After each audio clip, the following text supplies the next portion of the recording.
wasaaradda khayraadka biyaha Jamhuuriyadda Soomaaliland ayaa ku guuleysatay inay cilad saaris iyo dib u habeyn ballaaran ku samayso isla markaasina ay kiciso biyeedkii ku yaalay galbeedka magaalada Caynabo kaasoo maalmihii u dambeeyay wasaaradda biyaha Jamhuuriyadda Soomaaliland ay ku waday cilad saaris iyo kicin waxaana wasaaradda biyaha gobolka Saraara oo warkacayo suduwaha wasaaraddaasi mudane Cabdullaahi Maxamed Warsame oo saxaafadda u soo bandhigay halkaas si fiican u shaqeynaya isla markaasina ay biyuhu ka burqanayaan waxaana ugu horreyn halkaasi ka hadlay injineer Mustafa Ciise oo ka socday wasaaradda khayraadka biyaha oo ka xog waramay muddadii labada cisho ahayd ay ku howlanayeen cilad saarista iyo kicinta riigan iyo howlihii kala duwan ay ka qabteen riigaasi raxiim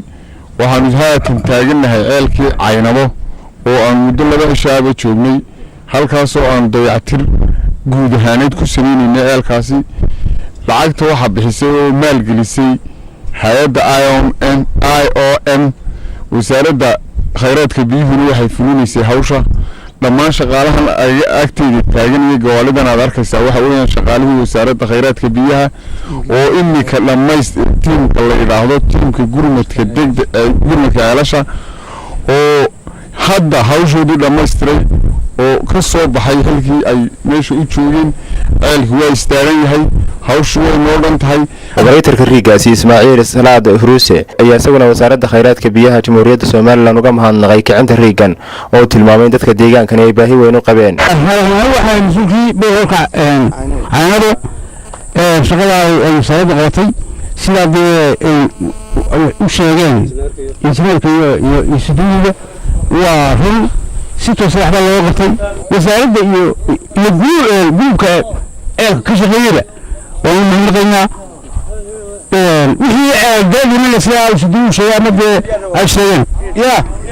way beesad wax ka qabata assalaamu calaykum ugu dambeyntiina suduwaha wasaaradda khayraadka biyaha ee gobolka Saraara Cabdullaahi Maxamed Warsame ayaa faahfaahin dheer ka bixiyay siyaasadda guud iyo dadaalka ay wasaaradda khayraadka biyaha Jamhuuriyadda Soomaaliland ay ugu jirto sidii ay u daryeeli lahayd una kicin lahayd guud ahaan riigaga fadhiya waxaana si weyn uga mahadnaqay wasiirka wasaaradda biyaha wasiiru dowlaha wasaaraddaasi iyo agaasimaha wasaaradda khayraadka biyaha oo tilmaamay inay dadaal weyn ka geysteen sidii ay u dhameystiri lahaayeen mashruucan boorhol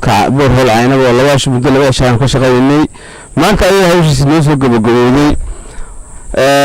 runtii marka la eego shaqaalaha maanta naga runtii shaqaalaha fiican si fiican u wada qabtay bay ahaayeen wasiirka wasaaradda khayraadka biyuhuna uu kaga rumeeyay runtii marka la eego nagaan amaanayay ballanqaadkii uu qaaday ama se markii uu nagu soo maray safarka uu yiri waxa ugu baahan gobolka Saraar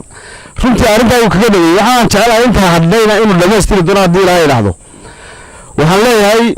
ay badan baan noo haray gobolka Saraar waa gobolka ugu baahida badan ceelashiisu ay fadhiyaan imka dhamaantood waxa weeyaan aad iyo aad buu wasaaradda khayraadka biyaha shaqaalaheeda agaasimaha guud wasiirka mid walba aad iyo aad baan ugu mahadcelinayaa wax qabadkii horumarka ay ka wadaan dalka ama se gobolka Soomaaliland laga qabtay